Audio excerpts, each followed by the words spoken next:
Hi, I'm Ross Lazaroo-hood, entrepreneur, philanthropist and family man. This is my podcast in conversation with, from the boardroom, back to the beginnings, to the present with my guests, talking about business, family and sport. And today we're in St James's Park. It's a hop, skip, jump from Buckingham Palace, and it's another amazing opportunity to discover and see London at its best. But today we're here to meet Ben Pegna. He's an incredible force within brand development. He's also been working as a coach within England Rugby. He's actually got a new investment company, which I'm excited to hear about, and that is Sumacqua. Let's go and meet him. You all right, pal? Hey mate, good to see you. Well, nice to see you. How you doing? Not bad at all. Thanks for being on my podcast. Thank you, thanks for inviting me. Well, middle of St James's Park. Yeah, it's beautiful. Yeah, well, I think it's great actually seeing a lot more of London and actually showing, your guest now as well as mine is parts of London that people don't get a chance to come and see, and obviously we're not too far away from Buckingham Palace. Yeah. But today it's all about having your story told. So can you tell me something about your childhood, your background that has shaped you and your business achievements to date? Yeah, thanks mate, it's great to be here. It's it's apt being here as well because I'm a proud Londoner. I've travelled a lot. I was born in London. My mum was a nurse and my dad originally was a hospital porter in a Did not know that. in a hospital in London, and I was born at that hospital in Charing Cross. And yeah, so it's London. Whenever I come back here or spend time travelling, I'm always really genuinely excited to. A Londoner at heart. Yeah, to come back here, and that's shaped me. Their work ethic and those beginnings really did shape me massively and gave me a really good foundation. Really fortunate with my parents, and then we moved to Dubai when I was 7. And at the time, wee youngster. Yeah, at the time, my dad he'd started it with those sort of humble beginnings and done a couple of other really tough jobs. He was a milkman and he was a dustbin man at one stage, and then he forged a career in marketing, and he got posted to the Middle East and he got posted to Dubai. And when he got posted to Dubai, nobody knew where it was. Well, I suppose back then as well. What, you went 30, 40 years? Yeah, mate. Yeah, it was a long time ago. And then at the time he got a hardship payment to go there. Nobody wanted to go there. It was that sort of off the beaten grid. It was so then I got there as a young kid, and I was always competitive, I think, and I couldn't swim very well, and the first thing that happened when you get there was I was the worst swimmer in the class in the year, and every kid there had been there for a couple of years and were like water babies, and I couldn't swim. And I think that's one of the first things that really drove me. And I've got this, I don't know if it's just in me already, but I had this sort of competitive streak within me, and I was okay, right, I've got to find my feet here as quickly as possible, and I want to get better at swimming because at the moment I'm sort of been laughed at, and that really drove me, and I was super competitive, and that was one of the things. And then the sport, from that point onwards, I found out that if I put the hard work in that I'd seen in other areas of my life from my parents and applied that in that sporting arena, then I could get a bit of a success and a bit of credibility, and establish a bit of a foothold within and a role and a place in a class. Discipline. Yeah. And it shows you the teamwork, and it also, shapes you as you come back to as a person as well. Yeah, 100%. And then I guess it went on from there because it was tough. I was just after my 10th birthday. My birthday's the end of August, so I got sent back. There weren't many good schools at that stage in Dubai. It was just starting out. It was the early 80s. So I got sent back to boarding school in the UK and just outside London. And so my grandparents became my guardians, and they had a huge influence on my life. You're still very close? Unfortunately, they passed away, but yeah, they're very, very close. Yeah, so when I think about a lot of the things that have shaped me today and my outlook and things that are fundamental into how I live my life, they've been shaped by them. Yeah. So then I was sent to that school, and again it sort of happened again. I'd never played rugby before, but rugby was the school thing, and I was the smallest kid in the school, I was the youngest kid in the school, but I started in the C team and then tried to, I was sort of that underdog trying to fight that battle the whole time, and managed to again establish a foothold in a team and in the year, and then yeah, we went from there, I guess. Well, you built that career in rugby from Saracens, which is an amazing Premiership club, to coaching within England Rugby club as well, and then off to South Africa. So that is a hell of a career going through, and that's out of your own steam and grafting. And I guess when I look at the thread, it's always been a bit of an underdog. I was a very average player, and I don't say that with any. I can't say that. No, I don't say that with any false modesty or anything like that. I was a very, very average player, but I just knew what I was good at and what I wasn't good at, and then I really, really worked hard. And I never wanted to be able to say at the end of that playing stint, or however long that would last, I never wanted to say what if. I never wanted to say to myself, what if you'd just done this? What if you just worked a bit harder? What if you'd not gone out as much, or partied, whatever it would be. I just applied myself fully. And I was lucky, I was fortunate. I got to travel and see the world. And well, you say lucky, I think with... Well, I'm grateful. Definitely grateful, but I think especially rugby players and any sports athlete, it comes down to two massive things, is discipline and detail, which can be put into the business context as well. And I think that's something that you've been able to succeed, not just in your sporting career, but there into your consultancy, into your investing, and family life as well. Which I suppose it brings me on to the next question: is there, I suppose, a driver for you and your business and your personal life, I suppose, that seeks you to be achieving? Is there a driver for that? I think when I've analysed and reflected a lot on some of the journey, and some of the places you've been, and there seems to be a bit of a thread. I am that competitive person. I like working hard. I like being busy. I like applying myself. I can't sit around. No, I'm not very good I'm not very good at sitting on my backside doing nothing. And so that's sort of a foundational.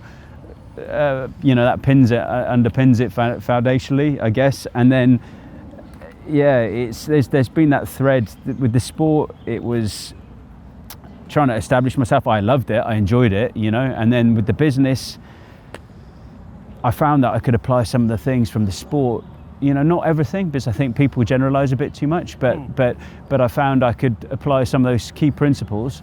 The work ethic is a given, I think. It's just something you have to do. But some of the other things that allow me to perhaps have a bit of clarity, and I think some people get a bit bogged down by some of the things. And sometimes I think when you've been in a sporting environment or an organisation, you can ask yourself, one of the phrases I remember hearing, which was really clear, it was from a bunch of Olympic rowers, and they just said, everything boiled down to this one question: will it make the boat go faster? And so, does it make the boat go faster? Is this going to make? And I used to apply that every day as a rugby player. So, is what I'm doing now going to make me a better rugby player? Is eating this ice cream going to be? What's the core? Have I got better today? Do I need to have more rest time? Do I need to have, etc. So there's a lot of things that have been a thread through the sport and then the business. Well, you've done that definitely. The successes, as I've mentioned, going from Saracens, coaching with England, and into South Africa. Going international for you within the Pacific rugby team is incredible, and helping set up that out there as well, and with your kids from outside there as well. You've had an incredible journey from sport that influenced your family life, and then joining the family firm, which has taken you to being a consultant and ambassador for the FDEA. Which I'd love to hear a bit more about on that side, and now you're going to be on to another journey shortly, which is incredible. There's been so many parts to it, and I've been really fortunate. I also playing in South Africa, I didn't expect that. I went there for 3 years in the end, and that was such a pivotal moment in my life, and I've learned so much from that time, and I've taken so much from that time, because so it's amazing people, beautiful country, but the mindset when I was playing rugby there, the mindset, and I was the smallest guy in the team, you know, but the mindset was all quite similar. The mindset was, well, everything's possible. Everything is possible. So you meet every rugby player I met thought they were going to play for their country. They thought they were going to be a Springbok. Yep. And it's just a different mindset, and they really believed it. And then some obviously do, you know, and so that was such a, but I mean, I'm just touching on one part of it. It impacted me hugely. It impacted my life. I read The Long Walk to Freedom, Nelson Mandela's book. This was a guy that I'd read about and heard about, and sort of been impacted when I was a kid in a strange sort of way. I think one of the biggest things about moving to Dubai as a kid when I was 7 was I had a really multicultural, international upbringing.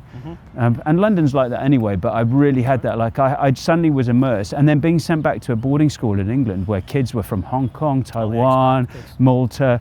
Yeah, they were from all over the world, and they weren't necessarily affluent. They were just like their dads were in the military or something, and they were sent back, and so you had this really big exposure to all the other parts of the world. So I've always been fascinated by all these other countries, and Africa was just something resonated with me. And Mandela, like understanding or reading and listening to some of his story.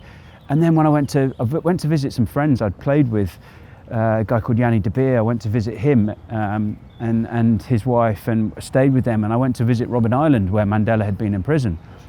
And I ended up going back to Robben Island several times, and it always impacted me. Just this guy, he came out with, you know, obviously an amazing person, but then he came out and he had this forgiveness and humility and love, love for people, and so something it was contagious with Africa for me, and visiting South Africa, and then that's instilled a lot in me. And then with the business stuff, I mean, I've been really, I guess, fortunate, and I've learned a lot along the way. It's been quite a steep learning curve. I was involved in a startup when I was in South Africa whilst playing. I could never just... What was that one then? It was called sarugby.com. Okay. At the time, a mate of mine, he'd bought the domain name while he was at school, and we sort of got it going. sarugby.com at the time was the most visited, had the most monthly impressions of any website in South Africa.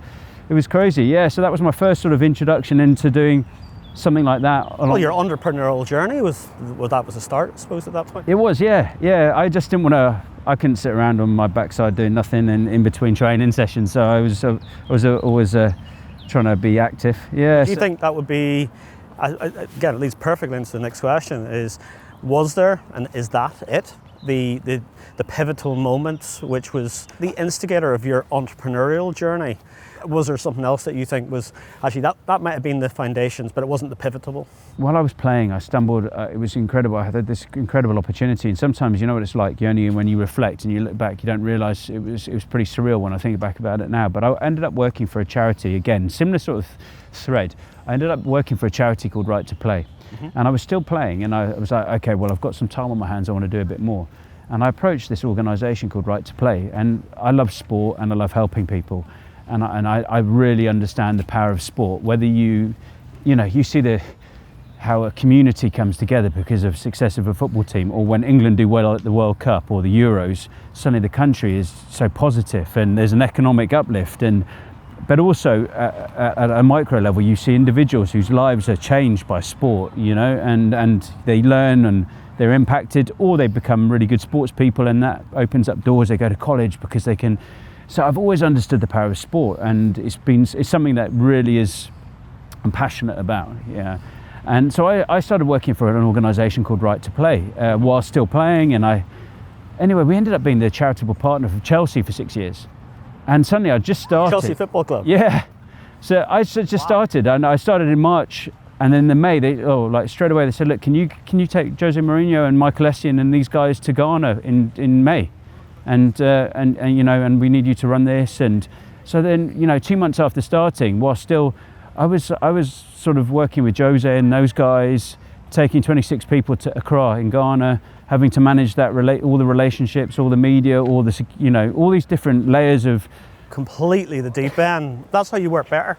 Yeah, you have to swim. There's nothing actually going after. Yeah, I love that, and so that was so then that's been part of that entrepreneurial thread, because I've been fortunate enough to work with people like those guys, and then you see what successful people do and how they act and what they're like, and I saw that in rugby as well.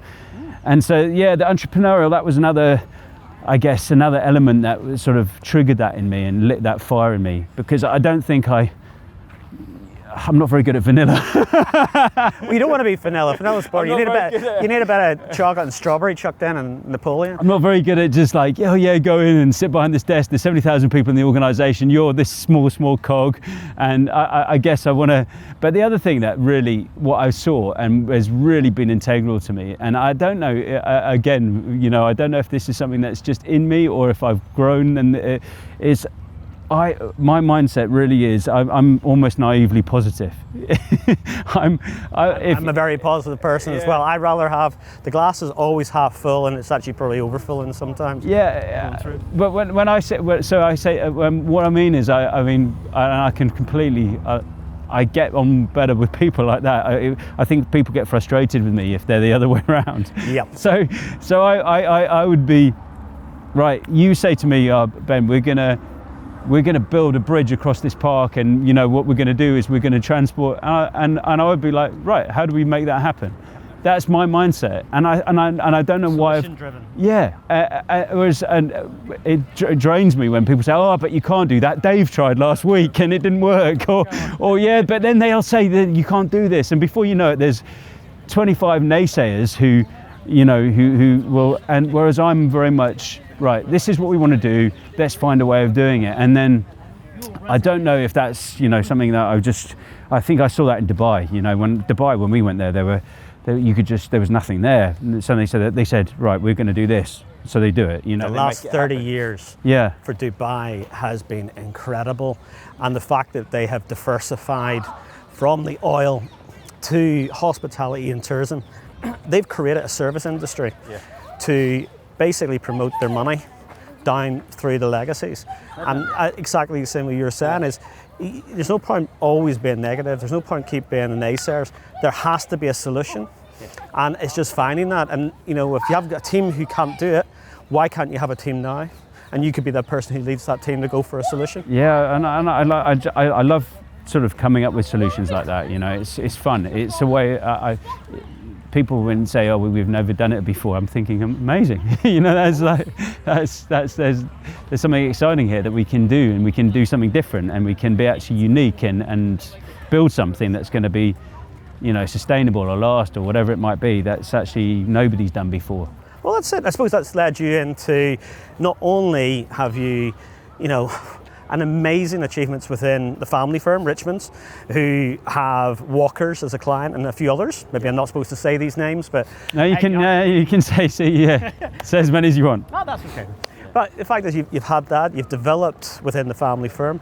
You are now creating something new out on your own, but you still have that relationship out in the Middle East with the FDA. Yeah. Which I think is incredible that, they have taken you on board, knowing your professionalism, your expertise, and trusting your development of brands out there, and people from the UK and international who ask for your help under the consultancy. Yeah. I think it's great. I know we're going to talk about later on another new venture you're going to be doing outside, and this is going to be a new journey for you, which I can't wait to hear about. Thank you. But can you talk a little bit about the FDA? Yeah. So the Food and Drink Exporters Association is a UK organisation that helps British and mostly just British brands and companies in that food and drink arena and sector try and export globally. And for the last few years, I've been the Middle East expert for them and assigned that role, and it's a real privilege to help those brands. And as a result, I also speak with some of the government, the export minister and people like that, and advise around that.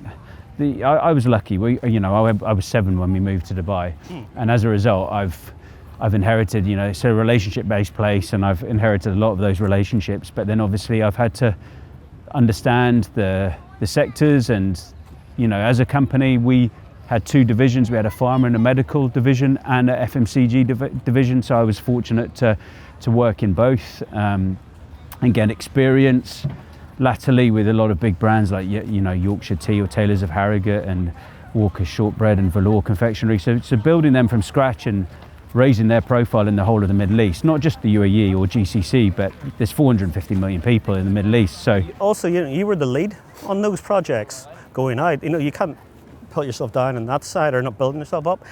You were the lead in the Middle East for those amazing known brands. That's grafting. One of the things that I touched on just before about sport is, as a rugby player, I knew what I was really good at and what I was not good at, and I knew why I would get in the team and why I wouldn't get in the team. Yep. And if I did enough of these things, then I would get in the team. And if I did, etc. And I've just applied it to the business. Yep. So I knew straight away that I had good relationships with people here, and had some good relationships with some of the senior people and decision makers in the Middle East. And then I knew that I needed to surround myself with people on the ground there who were better than me on the ground at doing what they do, and they're better at selling into the supermarkets, they're better at building those relationships, they're better at looking at the planogramming or whatever it might be. And I think you do the same. You just surround yourself with people who are better at what they do, and you surround yourself with those people, and you recognize where your strengths are and where you're not as strong. Massively. I keep saying to anybody who asks me for assistance is, put yourself in the room which has got people who are cleverer than you. Yeah. Because if you've been in a room which is, you're the cleverest person, get out of the room. Yeah. It's quite an easy one. Yeah. That you're not going to learn anything, you're not going to give anything back, and it's always about helping and promoting other people for me. And then you get to help the brand that you're in or the connection that you're in, but you get to learn as well. Yeah. And I think that's it. I know some people like to be seen as the cleverest person. I'm quite saying I'm a daft Egypt, to be honest with you, and I'd rather learn from other people. 100%. Give the help to it. 100%. I was very, I'm very quick to say, like, we've got a great team, or when I was at Richmond, we had a great team on the ground with those guys, and as I said before, multinational team, and just dynamic people who could lead the brands in those regions and in the region. So yeah, super happy to have worked and helped those people, and likewise, I you talk about learning. I get energized by learning. That's one of my key things. I have to be learning and helping people. I know that. Yeah, I do. Yeah, I love help. And that's with the coaching. I still coach and consult in high performance environments with the rugby and with some other sports. And one of the key things there is I love helping people fulfill their potential, and which you do in business as well in your consultancy roles. Yeah, and that's lovely that there is a thread, as you call it, yeah, through the sporting, the coaching, and the consultancy, and helping those brands grow and develop. Yeah, so I think that's amazing. Thank you, mate.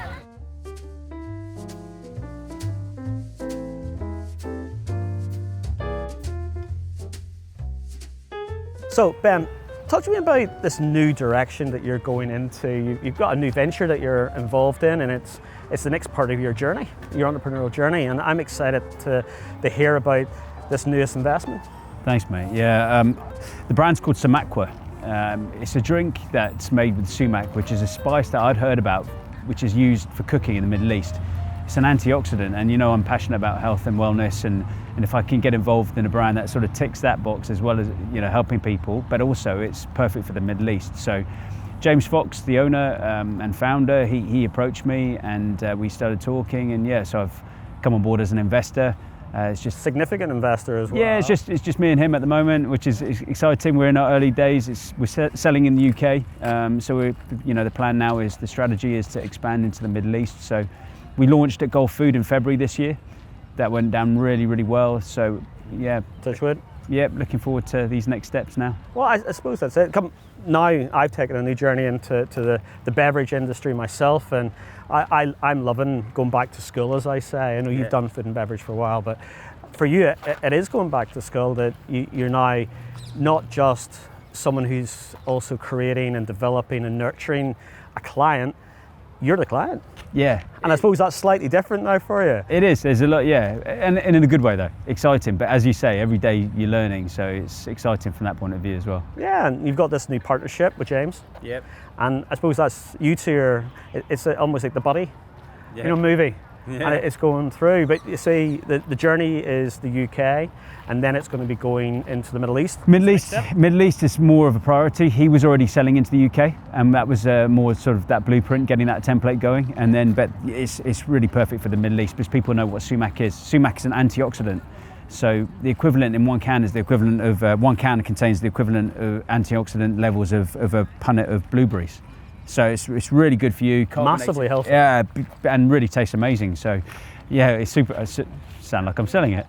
Nothing wrong with that. No. And how many flavours have you got? So, just the one at the moment, yeah. And the plan is to have a range over the next couple of years? Yeah, there's a couple of iterations that we're working on, and some MPD and how we can branch it out, but also introducing things that would help, in terms of a health and wellness brand and moving in that right direction. So, well, I suppose for you as well, it's having this as antioxidant. It's going to be amazing to push out into the Middle East, but then to me, you've got a natural connotation of going into the US, into Canada, and Australia here are highly into that wellness side, especially Australia. Yeah. Never mind South Africa and stuff with all the sporting heroes as well. Yeah. But you've got a natural growth for you guys. It's going to be exciting, that. Yeah, I think the next stage as well will be to go to Expo West on the West Coast in California next March. Brilliant. So Can I come?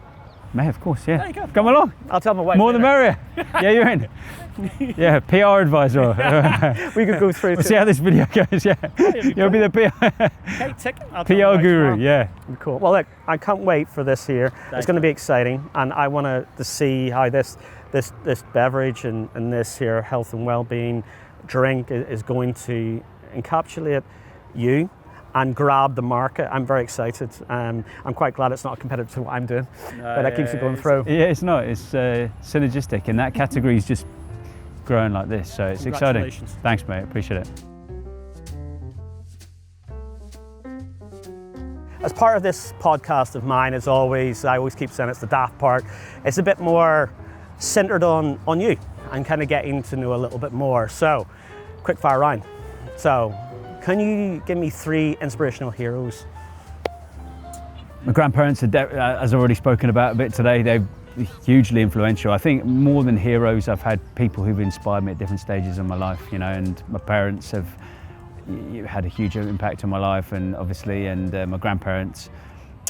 And then there's been different at different stages. One that comes to mind is a guy called Nick Farr-Jones. He was the captain of the Wallabies in '91 when they won the World Cup. And I remember reading his book when I was at school, and he'd been in the second team at school, and just that resonated with me because I was in the second team at the time, and then he'd gone on to captain and be the best scrum half in the world and one of the best players in the world. So at that time, that was somebody who I looked up to and I sort of wanted to emulate. And then there's a few others along the way. Mandela, when that time in South Africa and just before, hugely influential. I was fascinated with sport as a kid and people, underdog stories. So Muhammad Ali and that story, that had a huge impact. I remember reading about him throwing his Olympic medal in the river and things like that, after I think it was the 1960 Rome Olympics and stuff like that. So yeah, a lot of people along the way who have inspired me at different stages. And led your journey. I suppose that's coming into it as well. Yeah. And 3 ambitions you have, obviously you're younger than me. And what would you say you've got potentially 3 ambitions that you would like to achieve now going forward?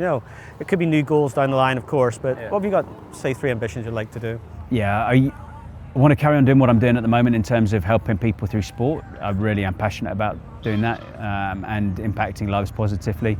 Obviously, I love being a good dad, and that's really important for me. And I love being hands-on as a dad. I really, if the days I get to do the school run are the best days, Oh, this is it. Again, you're seeing and nurturing that next generation, and kids are amazing. I love seeing my 3 boys smiling, laughing, and sometimes I just want to, give them the big little cheeks and stuff like that. So I love that. And can you give everyone out there, I suppose, 3 steps of success that you would impart to them? Yeah, I think I've got probably more than 3. I think the underpinning one I'll cheat, because underpinning everything is work ethic. I think if you don't work hard, then you're probably not going to achieve what you want to achieve. I have that single-minded mindset that I spoke about a bit, about saying I'm going to do something and then finding a way of doing it.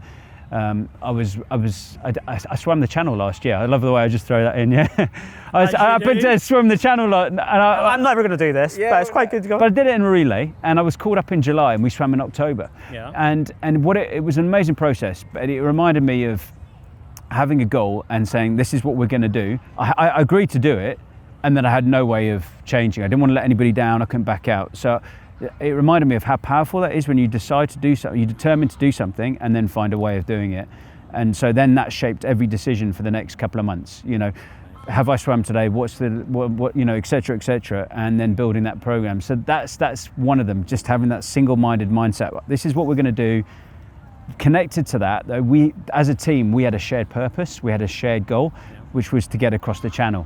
So one of the guys couldn't swim in January, from 10 months before. It was incredible. So that shared goal, and then that single-minded mindset, and then the third one would be connected to those two, is knowing what you're strong at and where you're strong. So I was an all right swimmer, because I'd grown up having swum quite a lot as a kid, although taking on the channels are different. Yeah, and that was a long time ago. That's freezing cold. Yeah. Man. But I was like, okay, well, where am I strongest and where are the others maybe not as strong as me? And so I said, look, I wanted to do it as well, because I was scared of doing the first leg, because it was 4 a.m, it was pitch black, and it was by the boats, coming out of Dover Port.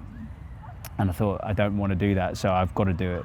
And also I knew that a lot of the others didn't want to do it. So and I was going to be swimming into the waves at the beginning, which was quite hard. So I was like, okay, I'm going to do that. That's what I can do. And then letting other guys who are stronger in other areas do what they can. Yeah. So getting everybody in their right roles, and then allowing everybody to really thrive. Their strengths, and then to take you forward. I think that's great. And 3 holiday destinations. Still haven't been to Hawaii. That's Hawaii. Hawaii is, I want to do a bit off the beaten track, or some of the smaller islands. I've been lucky. Do Kauai. That's where Jurassic Park was done. Yeah. I love Kauai. Yeah, I would love to. It's been something that's fascinated me for years. I've always wanted to go there. I've been lucky. I've been to Samoa with rugby. I've been, I had 3 years playing in South Africa. New Zealand was amazing. I had a year there straight out of school, playing there, working in the forestry, living near Queenstown. But the game hadn't gone pro yet, so I was working in the forestry and then coming down and playing a bit. It was amazing. Queenstown, amazing. Wanaka, Central Otago, loved that. One of my best mates lives in South Wanaka on the lake, Charlie, and he sends pictures, and it's stunning. Amazing. It's amazing. And Cape Town is a place to live. Cape Town and the Cape, the whole Cape, Western Cape. Just the lifestyle. You can be in the mountains, or you can be at Table Mountain 1 second, then you're in the sea. You can be surfing, you can be doing. It's just amazing. Well, yeah. Anytime I hear about Hawaii, I adored it, and I'll happily give you destinations within it. I think it's tremendous. And I suppose holidays leads on to food. Yeah. Can you give me 3 foods that you go yum? Steak, and then steak, and then steak. So is it French blue, well done, and stuff like this here? To be a bit broader, is I love cooking over fire. I love that, So if you can be out camping or cooking over a fire, anything I can cook over a fire. Decent barbie, proper barbie, not gas then. No, yeah. It's got to have the charcoal in it. Yeah, or wood. Yeah, if I can go and get the wood, and exactly. So a good steak and chips is my favourite in a restaurant. I love that. And then pretty simple around that. But nothing simple. This is good meat you can't beat now. Yeah. And I suppose 3 ways that you relax. You try to unwind. Yeah. I'm getting better. Or do you? I'm getting better at it, I think. Yeah, love spending time with the kids. I've started getting out on the bike, cycling a bit. Want to do more mountain biking, but I've been on the road bike a bit, swimming a bit, as I just mentioned, and exercise. I love getting out in nature, and if I can do something in nature that allows me to sort of. And it's exercise at the same time. That's sort of my go-to. You get to enjoy all this. Yeah, I try and get a daily walk in. I'm really lucky. I live near sort of Richmond, Bushy Park, around that part of southwest London. So if I get in a walk there, it always sets my day off on a good tone. Amazing. And I suppose the last part of the quick fire is, how many hours would you say you work? And that's the hardest question to any entrepreneur. Do you switch off? Do you not? Are you able to? Or is it constant? I've got better at it. What I mean by that, I've got better with the balance. I'm not sure, you know, you hear people say there's no balance. Yeah. It was hard when I first started with the Dubai work with Richmond. We had the different working week as well. So the week would start on a Sunday. So I was, you know, and Friday was their day. So I would be working. The only common day off would be the Saturday. And then you're dealing with people in different time zones. We'd be representing people from the US, from the West Coast, and from Australia. So you're working, like people you put calls in your diary at 9 a.m. in Dubai, which is 5 a.m. for you. So, and then you're doing what you have to do because you're still on the calls later. You're just grabbing a nap whenever you can. Yeah, but I think if you're passionate about something, you know what it's like. If you're passionate about something, then you're happy to do it as well, and it's fun. You know, and it's when it's not necessarily a chore. If it gets to that chore stage. Well, I can definitely tell. Work for you isn't a chore, and work is it is the inspiration to you, and I know that in you from us having conversations multiple times, and it's that caring, that helping people, and wanting to see those people strive and succeed, and that's something I love when you put in as a consultant. Thanks, mate. I appreciate it. I think it's amazing, mate. Thank you. Thank you for coming on my podcast. Thank you, mate. I appreciate it loads, and thanks again, pal.